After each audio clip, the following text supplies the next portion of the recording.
nous sommes un forum de jeunes Congolais conscients. Vous êtes de tel parti politique ou de tel autre parti politique, ça ne nous intéresse pas. Ce qui nous intéresse, c'est que vous êtes un jeune Congolais. Mesdames et messieurs, bonjour. Merci de suivre cette émission, La Causerie. Quelques informations ont fait la une dans notre pays. Le président de la République, Félix Antoine Tshisekedi Tshilombo, s'est exprimé comme il avait promis. Le FCC s'est exprimé également. Il y a eu des réactions de part et d'autre. Bien avant cela, on vous donne quelques annonces. Il y a notre sœur Françoise Ngwezi qui est en train de lancer pour très bientôt un single pour les francophones. Le titre de la chanson, c'est Conquérant. Pour les anglophones, Conquérant. Une autre sœur qui a lancé quelques titres sur le marché des disques, Soleil Kamwanya, depuis Kipushi. Elle a lancé quelques titres que nous allons découvrir dans les prochaines éditions de cette émission. Merci d'être nombreux devant vos petits écrans. Nous sommes là pour vous, vous êtes là pour nous. Nous vous encourageons à continuer de vous abonner si vous ne l'avez pas encore fait.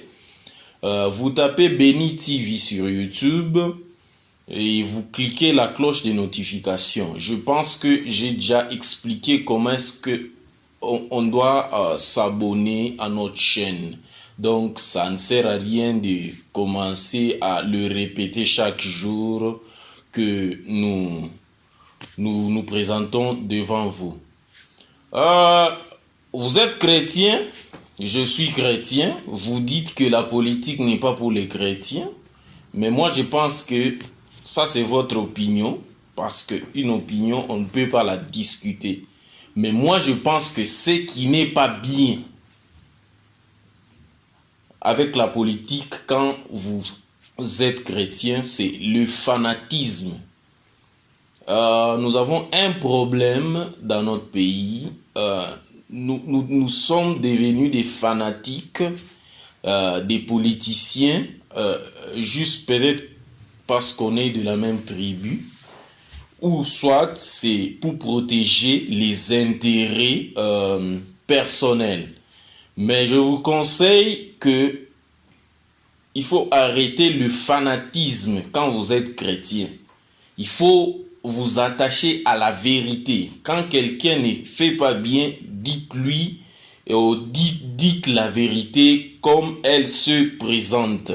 Ce n'est pas mauvais de faire la politique quand on est chrétien, parce que quand vous lisez la Bible, les livres des rois là, oh, Moïse a fait, David, Salomon, Saül, Moïse a fait, c'est la politique, c'est la politique. Donc nous avons même la politique dans la Bible. Faire la politique n'est pas mauvais, c'est écrire ensemble l'histoire de notre pays. Sans plus tarder, nous allons recevoir notre invité de ce jour en la personne de Monsieur Guigui Kankolongo. Approchez, Monsieur Guigui. Le plaisir est pour moi de vous recevoir une fois de plus dans cette émission. Dites-nous, comment allez-vous? Je vais bien. Le plaisir est partagé. Okay. Je suis aussi très heureux, content de participer dans votre émission. Okay. Et pour qu'on puisse partager sur ce qui se passe au pays, sur l'actualité du pays. Merci. Très bien. Monsieur Guigui n'est plus à présenter. Comme vous pouvez le constater, il a été reçu dans l'émission précédente. Donc, vous connaissez tout ce qu'il est, tout ce qu'il représente. Il est qui? Vous êtes au courant de toutes ces histoires-là. Ok, sans plus tarder, nous allons aborder les sujets du jour. Le discours du chef de l'État. Monsieur Guigui Kankolongo, comment l'avez-vous trouvé? Ces discours, c'est un discours qui a répondu aux attentes de notre peuple. En tout cas, le président a été à la hauteur et il a circonscrit son discours dans tout ce que les différentes couches de la population lui ont demandé. Okay. Et il a répondu à ça. Et vous savez que la grande demande de notre peuple, c'était la fin du mariage ou les divorces FCC cash. Et le président a répondu dans ce sens. Donc c'était un discours qui a répondu aux attentes de notre peuple. Moi, je déteste le fanatisme. Hein. Je déteste le fanatisme. Il est vrai que le président a parlé. On n'en disconvient pas. Mais quelque chose m'est passé par la tête. Nous avons les messieurs Barnabé, c'est qui encore Barnabé Milingano. Sans que tout le monde ne sache quel jour le président va s'adresser à la nation, il avait dit la date avec précision. Il a dit na discours le 6 décembre, pendant que ni la presse présidentielle ni ses conseillers n'avaient fuité cette information. Comment est-ce que vous analysez ça? Bon, moi je pense que quelque part, je doute de la crédibilité de ce qui s'est passé hier. Parce que ce n'est pas normal qu'un monsieur, un procabiliste, qui puisse dire avec précision ce qui va se passer dans les programmes du chef de l'État. Comment est-ce que vous analysez ça? Bon, personnellement, je ne l'ai pas suivi sur ça. Mais non, si elle est vraie, bon, je peux dire que c'est un devin. C'est peut-être quelqu'un qui était dans les secrets des dieux. On ne sait pas les dire.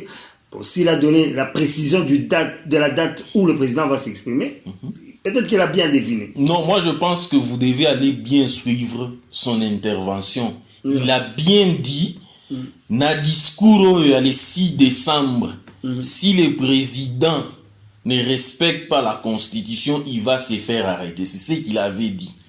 Bon, vous savez, les gens sont informés d'une manière ou d'une autre. On ne peut pas supputer sur ça. Bon, peut-être qu'il avait eu des bonnes informations, peut-être qu'il a des bons contacts au niveau de la présidence, qui lui ont dit que le président parlerait le 6. Ça, c'est vraiment normal quand quelqu'un est bien informé, bien introduit. Il peut avoir des informations que les autres n'ont pas.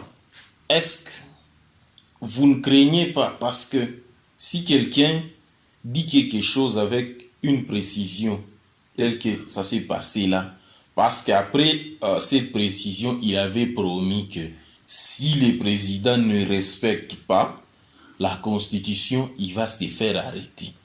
Est-ce que le président ne joue pas un jeu de cache-cache avec les gens du FCC? Bon, je ne sais pas où est-ce qu'il y a le jeu des cache-cache, on sait que le président fait. Et vous savez, pour arrêter le président, c'est pas facile. Oui, les gens le disent aussi facilement qu'il peut se faire arrêter. Et ce n'est pas facile. La Constitution a tellement protégé le président qu'il est devenu un citoyen, je n'irai pas jusqu'à dire au-dessus de la loi, mais un citoyen protégé par la loi. Il est vraiment très protégé par la loi et il n'est pas facile de l'arrêter.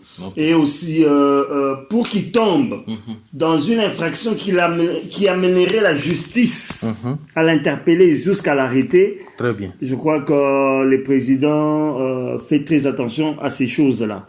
Et ce n'est pas pour rien qu'il a autant de conseillers autour de lui, qui l'aident à rester sur la ligne constitutionnelle, à ne pas dévier jusqu'au point où il pourrait se retrouver dans une situation où il serait amené devant la barre. Oh, très bien. Nous avons une information ici. Voilà pourquoi je brossais sur la doctrine chrétienne. Nous avons un pasteur à la DGI. Qu'est-ce qu'il a fait? On lit RDC DGI, mobilisation des recettes, le miracle de Barnabé Mouakadi. Qu'est-ce qu'il a fait? Selon les informations en notre possession, les recettes mensuelles de la Direction générale des impôts a augmenté de 7 à 12 milliards de francs congolais depuis l'arrivée de Barnabé Mouakadi à la tête de cette régie financière.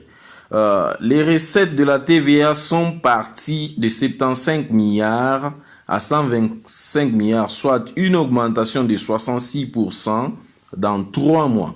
Le directeur général Barnabé Mouakadi dit que son objectif est d'atteindre 150 milliards. C'est un pasteur comme vous.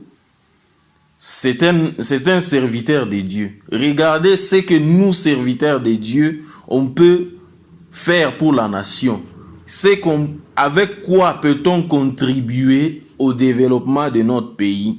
Parce que la Bible nous le dit clairement que les enfants d'Israël, pour récupérer Canaan, ils se sont battus.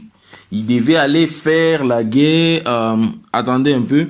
Qu'est-ce qu'il a dit? J'ai dédié entre vos mains la DGI. Il s'adresse à Dieu pour qu'elle devienne effectivement source de bénédiction pour l'ensemble de notre peuple et qu'elle contribue effectivement au développement de la République démocratique du Congo. Car dans ta parole, il est ainsi écrit, c'est la bénédiction de l'Éternel qui enrichit et ne l'en fait suivre d'aucun chagrin. Proverbe 10, verset 22. Seigneur Jésus-Christ, bannis du cœur de tout gestionnaire des finances publiques la propension au vol, à la gabegie et l'enrichissement illicite. Reprends plutôt dans nos cœurs l'amour de la patrie et de notre peuple, afin de les servir avec un sens et une intégrité. Voilà les serviteurs de Dieu dont la RDC a besoin. Monsieur Guigui Kankolongo, quand vous lisez des histoires pareilles, quel est le conseil que vous avez à donner aux serviteurs de Dieu? Parce qu'aujourd'hui, nous avons les serviteurs de Dieu qui se limitent seulement, venez donner, vous allez recevoir. De Dieu, ils doivent être les modèles. Très bien. Ils doivent être le modèle de la société. Très bien. Mais notre société a été tellement corrompue que même les serviteurs de Dieu se sont laissés emporter par cette vague de corruption où les gens courent après l'enrichissement facile. Mais quand nous avons des gens pareils, des serviteurs de gens, on ne peut qu'encourager cela. Et surtout qu'en ces moments où les gens craignent aussi l'État. Parce que hormis la crainte de Dieu, il y a aussi la crainte de l'État. Très bien. Qui fait qu'un État puisse évoluer et prospérer. Donc, nous ne pouvons que l'encourager et demander aux autres de suivre l'exemple. Notre pays en a vraiment besoin. Les écrans prophétiques. Non, vous savez, c'est ce que j'ai dit. Il y a tellement d'aventuriers dans cette histoire, comme on dit, dans les services de Dieu, quand on dit les serviteurs de Dieu, on y trouve un peu du tout. Vous voyez, on trouve des aventuriers, Denis Lessé, bon, parce que c'est de lui qu'il s'agit, on sait ce qu'il a fait. Le gars a été arrêté à Makala pour escroquerie, on a vu ce qu'il a fait. Et il y en a beaucoup comme lui, qui, en utilisant la parole de Dieu, pour eux, c'était une manière facile de s'enrichir derrière la parole de Dieu. Très bien. Mais aujourd'hui, je crois que beaucoup sont confondus. Dieu a mis sa main sur notre pays. Très bien. Et les choses vont changer. Ok, c'était juste une parenthèse qui n'était pas aussi de moindre. C'est une bonne information parce que nous ne devons pas être là seulement pour vous donner les mauvaises informations. Ok, nous revenons au discours du chef de l'État. Le chef de l'État a dit qu'il a noté que les personnes qu'il a consultées lui ont conseillé de rompre avec le FCC. Finalement, M. Guigui, une chose que tout Congolais a toujours souhaité. Comment est-ce que vous avez accueilli la nouvelle de la rupture de coalition entre le FCC et le CACH? Personnellement, c'était dans la joie que j'ai accueilli cette nouvelle. Ok. Je suis parmi les gens qui, quand cette coalition s'est composée, j'avais placé mon espoir dans ça.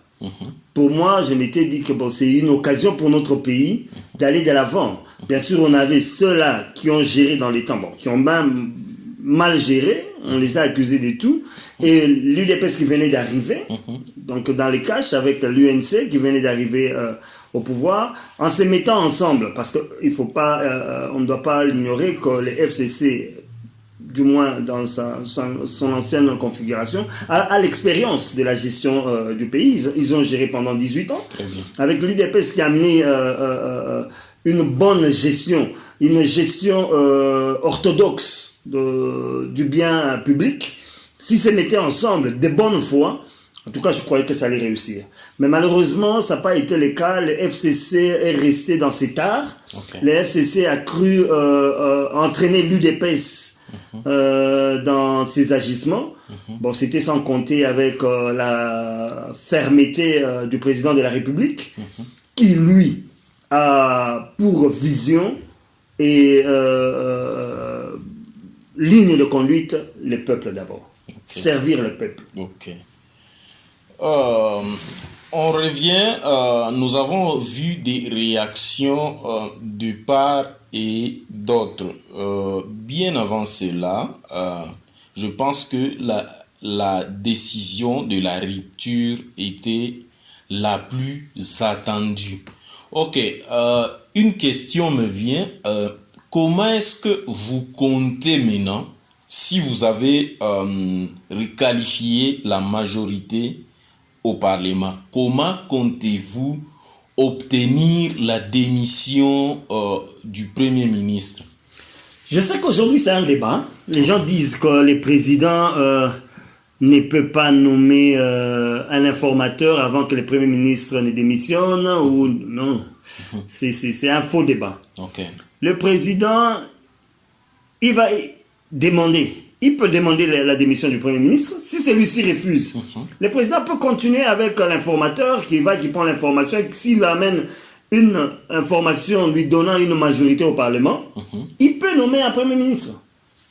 Pendant que l'autre n'a pas démissionné. Yes, parce que comment il va le faire? Il va signer une ordonnance de nommer un Premier ministre. Et à la fin de chaque ordonnance, qu'est-ce qu'on dit? Toutes dispositions contraires à cette ordonnance sont abrogées. Okay. C'est cette disposition-là qui va abroger l'ordonnance nommant Ilunga Kamba. Okay. Le président, en fait, il a beaucoup de cartes en main pour faire partir Ilunga Kamba. Bon, je crois que la première des choses, j'ai même appris, j'ai lu que Ilunga Kamba était à la présidence ce soir. Oui. Bon, je crois que sûrement qu'il a été reçu pour qu'on lui demande sa démission. Mais s'ils s'entêtent, comme les FCC, dans leur déclaration, on dit qu'ils soutiennent qu'il rejette la déclaration du président. Si Ilunga Kamba s'entête, c'est pas grave, il va subir le même sort. Vous avez vu que du temps de Tshibala, avant qu'on ne nomme Tshibala, on n'avait pas demandé la démission de Badibanga. Oui. Le président Kabila l'avait annoncé lors de son discours à la nation. Personnellement, je me dit que même Badibanga était surpris. Lors de ses discours dans la salle, Badibanga était présent et le président dit que, je crois qu'il avait dit dans une semaine ou dans 2 semaines, je nomme un nouveau Premier ministre. C'était avant sa démission. Mais Badibanga a quand même présenté sa démission avant qu'on nomme Bruno Tshibala.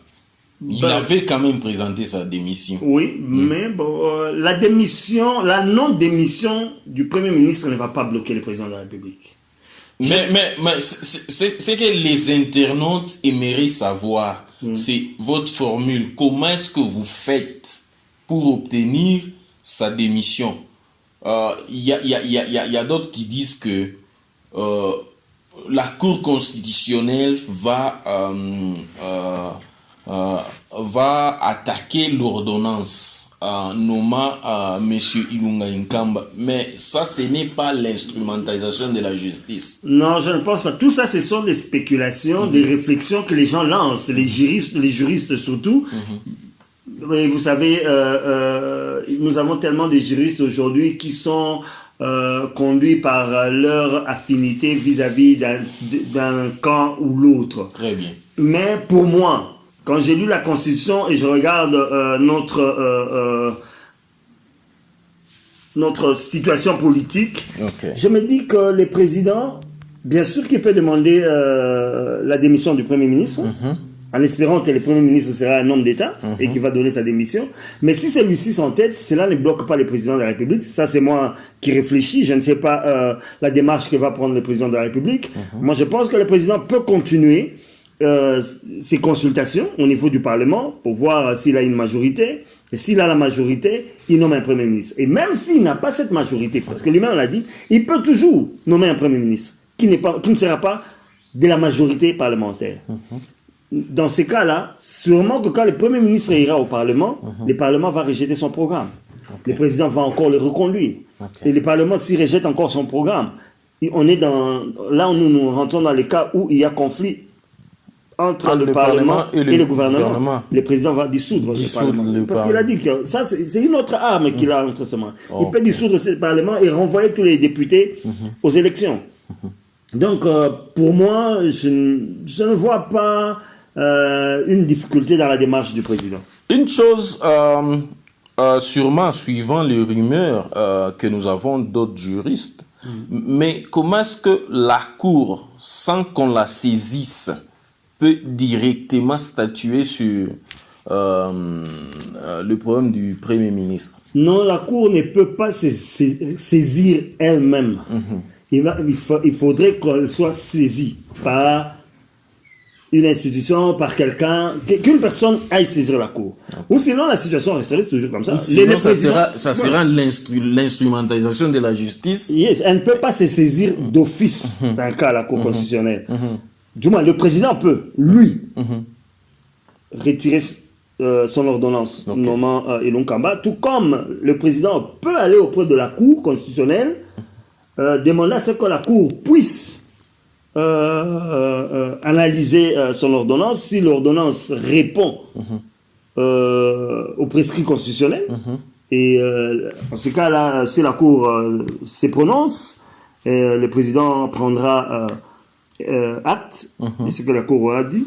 Mais sinon, en ce moment, moi je pense d'ailleurs, les gens qui doivent aller consulter la Cour constitutionnelle, c'est l'FCC. Parce que l'FCC, ça fait longtemps qu'ils sont en train de crier aux violations répétées de la Constitution par le président de la République. Mais voilà que ces gens-là ne vont pas consulter l'institution attitrée pour juger du cas. Ok. Maintenant, Monsieur Guigui, dites-nous un peu, est-ce que le président, s'il retirait son ordonnance et qu'il saisissait la Cour constitutionnelle, est-ce que vous ne craignez pas que la Cour le condamne pour violation de la Constitution? Non, je ne pense pas. Si la Cour déclare que l'ordonnance nommant M. Ilunga Nkamba à la primature était inconstitutionnelle, donc ce ne serait pas une infraction à l'égard du président? Non, attention, la Cour, si je ne m'abuse, n'est pas un juriste, mais quelqu'un qui s'informe et qui lit, la Cour ne peut pas juger d'un problème dont elle n'a pas été saisie. Okay. Si le président va vers la Cour pour que la Cour dise si son ordonnance a été constitutionnelle ou a violé la Constitution, la Cour ne jugera que l'ordonnance, pas l'acte du président de la République. Le fait de prendre cette ordonnance. La Cour va juger de la constitutionnalité de l'ordonnance. Mais de la violation de la Constitution par le président, ça c'est un autre cas. Donc la Cour ne peut pas se saisir d'autorité. Ok, rapidement, le FCC s'est prononcé. Ils disent qu'ils rejettent la déclaration du président et qu'ils comptent aller en cohabitation, comme ils ont pu constater la fin de la coalition. Comment est-ce qu'ils comptent s'y prendre pour aller en cohabitation avec des partenaires qui sont un peu... Okay. On ne peut pas les interdire de réfléchir à haute voix. On ne peut pas aussi les interdire de prendre position sur un sujet politique. Donc, c'est normal, les déclarations qu'ils font, mais bon, faudrait-il encore qu'ils nous démontrent comment ils pensent le faire. Aujourd'hui, le président, lui, nous a donné son schéma, comment il compte agir. Il va nommer un informateur. Après ça, il va nommer un premier ministre pour qu'il forme un gouvernement qui va répondre ou qui va appliquer sa vision à lui. C'est ce que le président cherche. Il cherche maintenant une majorité qui sera acquise à lui. Okay.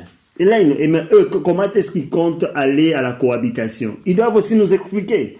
Parce que moi, je ne suis pas avec eux, je ne sais pas comment est-ce qu'ils comptent faire ça. Mais si si je peux me permettre de réfléchir en leur lieu et place, je crois peut-être qu'ils pensent que le ministre du Cash démissionne et que eux, à la place qu'on nomme les ministres FCC, et que le gouvernement qui sera formé après soit entièrement FCC. Mais comment ça va se faire? Parce que c'est le président qui doit nommer tous ces gens-là. Donc c'est vraiment... À ce point-là, il y aura blocage. Voilà. Oh, alors le président est aux manœuvres et je crois que on va suivre la manœuvre du président. Très bien. Nous voyons Jeannine Mabunda convoquer une plénière aujourd'hui. Les députés de l'UDPS et ses nouveaux alliés d'ensemble et MLC qui empêchent la plénière de se tenir. Comment est-ce que vous analysez ça? Bon, c'est là que vous voyez la contradiction dans le chef du FCC. Okay. Ils disent que notre majorité est compacte. Il y a une motion contre Mabunda. Pourquoi ne pas laisser cette motion passer au vote? Le samedi, Mabunda et son bureau se sont organisés pour fermer tous les bureaux afin de ne pas recevoir la motion. Aujourd'hui, ils s'organisent pour convoquer une session du Parlement afin de contrer cette motion. Sûrement, ils voulaient irrécevable et quelque chose. Okay. Mais les autres ont été avertis. Ils ont bloqué. Parce que la motion sera en examen demain, normalement. Okay. Parce que c'est 78 heures. Okay. Donc, ça sera demain. Okay. Alors, ils voulaient précipiter. Mais je me dis, c'est quand même contradictoire de leur part. S'ils sont sûrs de leur majorité, ils ne peuvent qu'être tranquilles et laisser les choses aller et démontrer qu'ils sont majoritaires. Très bien. Nous avons au Katanga, Moïse Katumbi a réagi. Baba Kyungu a aussi réagi. Il dit que Tshisekedi n'a jamais violé même une virgule dans la Constitution. Est-ce que vous êtes de cet avis? En tout cas, personnellement aussi, je crois qu'il n'a jamais violé la Constitution. Pourquoi je l'ai dit? C'est parce que tous ceux qui crient à la violation de la Constitution n'ont jamais saisi la Cour constitutionnelle, qui est l'organe habilité pour nous dire si oui ou non il y a eu violation de la Constitution. Du moins, le président l'a fait une fois, lui. Quand il y a eu clameur, quand il avait proclamé l'état d'urgence, il est allé vers la Cour constitutionnelle pour dire que si ce qu'il avait pris comme décision était constitutionnellement légal. La Cour s'est prononcée, et en ces temps-là, cette Cour était majoritairement constituée des juges nommés par Kabila. Pour ne pas dire des juges kabylistes. Non, bon, en fait, c'était des juges nommés par Kabila, donc Kabila espérait, comme l'a dit Lambert Mende, nous tous nous l'avons suivi, que c'était des juges pro-Kabila. Mais ils se sont prononcés que le président n'avait pas violé.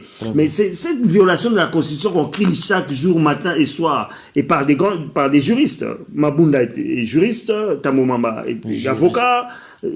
Pourquoi est-ce qu'ils ne vont pas saisir la Cour constitutionnelle? Ils ne sont que sur les réseaux sociaux, sur les chaînes de télévision, ils sont dans les médias déclarant que le président viole la Constitution.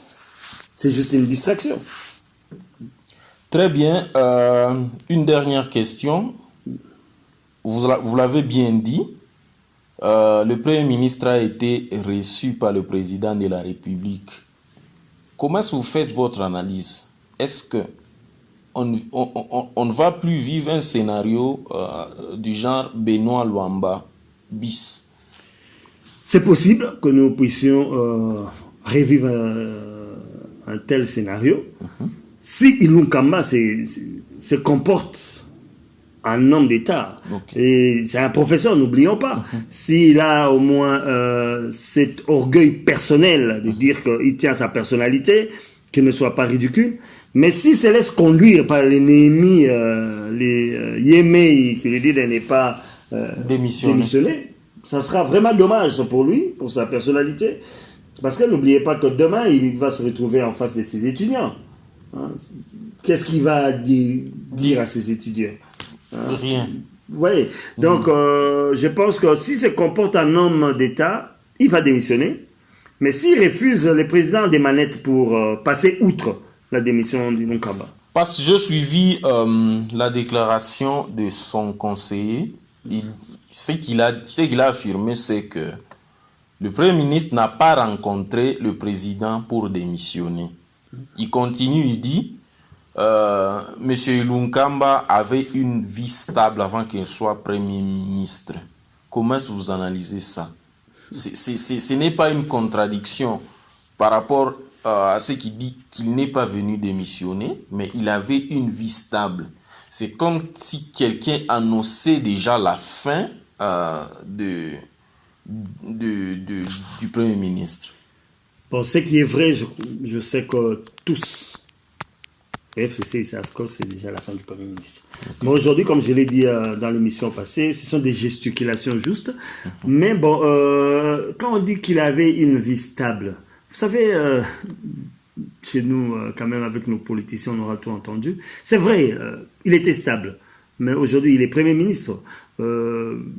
Est-ce que c'est la stabilité ou, pour moi, j'ai toujours considéré que les fonctions d'État, surtout au niveau du Premier ministre, des ministres, on ne vise pas la stabilité matérielle, c'est plutôt, comment je peux dire, le gain en honneur. En honneur. Vous voyez, c'est que les gens visent plus les honneurs pour dire j'ai occupé telle fonction qui restera dans l'histoire. Même dans un CV, quand on parlera de lui, on dira le monsieur a été Premier ministre, les messieurs. Donc c'est plus servir, on y va plus pour servir que gagner. Mais si dans sa tête il trouve que être Premier ministre, ça l'aurait donné plus de stabilité qu'avant, c'est malheureux.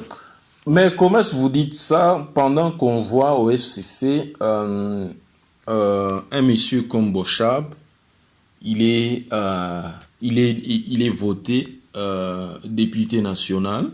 Son premier suppléant, c'est sa femme, et son deuxième, c'est son fils. Comment est-ce que vous dites que on part pour servir et non pas pour se faire l'argent? Ça, j'ai dit généralement. Okay. C'est ça que les hommes normaux, hommes et femmes normales, font quand ils vont dans des fonctions, quand ils aspirent à des fonctions politiques. C'est plus pour servir et gagner en honneur. Mais chez nous, c'est, je peux dire, en 80 ou 90%, c'est le contraire. On y va pour gagner. C'est ainsi que tu verras, surtout au FCC, la plupart des députés et sénateurs ont pour suppléants les membres de leur famille. C'est que pour eux, c'est un business. Ouais. C'est pas pour rien que ces gens-là refusent de quitter les fonctions. Parce que pour eux, c'est un lieu où ils vont s'enrichir. C'est pourquoi moi, j'ai toujours été fier des gens qui ont composé les G7. Okay. Ces gens-là ont quitté le pouvoir. Pour... Ils ont accepté de perdre les fonctions qu'ils occupaient. Très bien. Pour défendre un idéal. Très bien. Ces gens-là, en tout cas, j'ai du respect pour eux. Ce n'est pas vraiment donné au commun des Congolais. Rares sont les Congolais qui ont fait ça. Ces groupes de G7, je les ai toujours respectés quand je le vois. C'est vrai qu'ils ont des passés qu'on peut, sur lesquels il y a à redire. Mais l'acte qu'ils avaient posé en tant que G7 pour quitter, presque tous cela étaient ils ont occupé des fonctions d'État. Ministres, qui PDG, qui conseillers à la présidence, mais ils ont accepté de quitter pour défendre l'idéal. Ce sont des gens d'honneur. Vous voyez. Bon, aujourd'hui, au FCC, bon, Il y en a qui sont en train de partir. Il y a des députés. J'ai vu Liaou qui a quitté, qui a fait une déclaration. Il y a même les députés du PPRD qui commencent à faire. Quitter. Donc, ce sont des gens, des hommes et des femmes d'honneur. Mais il y en a qui, pour eux, c'est le gain qui les intéresse. C'est pas pour rien que dans sa déclaration, Kingakati Kabila va dire aux députés, non, mais vous savez, ces gens qui vous courtisent aujourd'hui, si vous allez de l'autre côté, vous n'allez pas faire 2 mois. Parce qu'après, ils vont dire que vous coûtez cher. C'est-à-dire qu'ils sont entretenus à coup d'argent. On les prend comme de moins que rien. C'est pas pour rien que vous, dans leur déclaration, pour le PPRD, pour le FCC, si les députés signent contre Mabunda, c'est moyennant l'argent. Donc, ils ne sont pas considérés comme des hommes d'honneur. Très bien. Comment vous analysez le fait d'interdire au sénateur à vie, monsieur l'ancien président Joseph Kabila, de quitter la ville de Kinshasa? Moi, je mets ça plus sur l'action politique. Et comment je peux dire, c'est une façon aussi de communiquer. Parce que comme je l'ai dit dans l'émission passée, que les PPRD jouent sur le psychique des Congolais, ils veulent démontrer aux Congolais que Kabila a toujours le pouvoir. Et je crois que de l'autre côté, les présidents aussi de la République ont compris cela. Ils aussi pour jouer contre cette information que les FCC tentent de faire passer, il a choisi aussi d'interdire à Kabila de voyager pour le montrer à la population que c'est lui qui a le pouvoir. Ce n'est pas par crainte qu'ils viennent créer quelque chose au Katanga? Bon, crainte... bon, pour ma part, je ne pense vraiment pas qu'on peut le craindre qu'il est aussi nuisible qu'on le dit. Non, je ne pense pas que Kabila soit nuisible. Non, je parle dans le sens que le Katanga, comme on le dit, c'est chez lui. Après, tous qui sont dans les fonctions au Katanga sont les pro-kabilistes. Vous ne pensez pas que s'il arrivait au Katanga, il va se créer une base solide? Mon cher, moi je suis du Katanga. Ok. J'ai fait ma vie au Katanga. Très bien. Je connais au moins... aujourd'hui, quand on parle du Katanga, bon, c'est...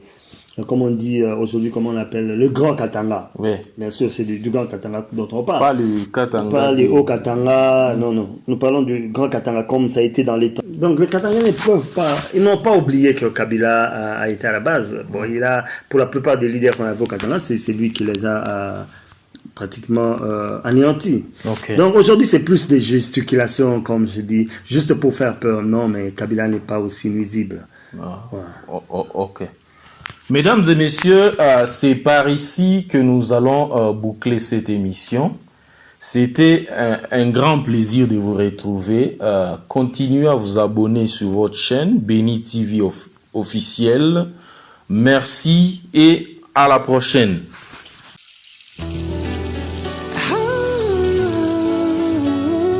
Et nous sommes un forum de jeunes Congolais conscients. Vous êtes de tel parti politique ou de tel autre parti politique, ça ne nous intéresse pas. Ce qui nous intéresse, c'est que vous êtes un jeune Congolais.